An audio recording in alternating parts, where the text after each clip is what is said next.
Hey everyone, Matt Josephs here, SportsMemo.com, mid-major Matt, and conference tournament week means my time to shine with the mid-majors getting underway this week. And we're going to give you little previews, little snapshots on what to expect on some of these conferences where there may be some value. And starting on Monday, we've got our very first one.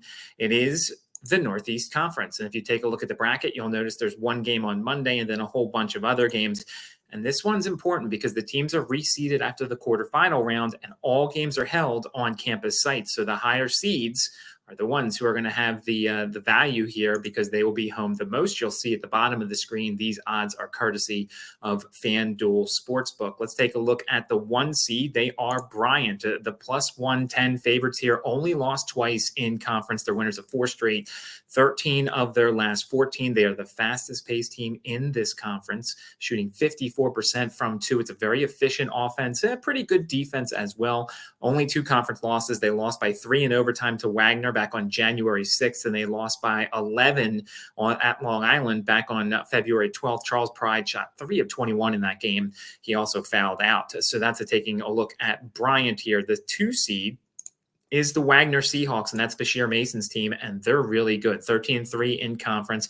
Problem is they're limping into this thing. They've lost 2 straight, 3 of their last 5, and they've got one of the weirdest splits you'll ever see. They are first in the conference in 2-point percentage shooting, 54.4%. They are last in conference in terms of 3-point shooting, 26.1%. When you look at their 3 conference losses, they fell by 15 in overtime to Merrimack, then shot 1 of 20 from 3-point land in that one. They lost by 2 at Fairleigh Dickinson, and then they lost by 8 at Bryant in their last 2 games. And so this team is limping in there. Really like their offense, though. They have not been the same without an injury from earlier to one of their biggest players.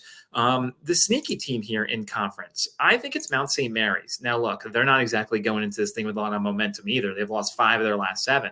But if you remember last year, this team won at Wagner. They won at Bryant, and that's how they won this conference tournament. And a lot of players are back from this team. So they're not exactly afraid. And if you look against the 1 seed, they lost by 1 at home to Bryant, although Bryant didn't have Peter Kiss in that game.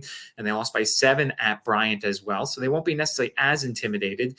They lost by 12 at Wagner back on February 10th. And, we'll see what happens. I think there's a lot of value with the top 2 teams here. I think Bryant and Wagner could play once again this season. But, Mount St. Mary's might have a little bit of value here as we take a look at the NEC. We're going to do conference videos for almost all of the mid-majors, so that way you can at least get a little bit of information. Make sure to shop around, find the best prices. And don't forget, you can find me at sportsmemo.com. Use the promo code NCAA50 for $50 off 30 days of college basketball.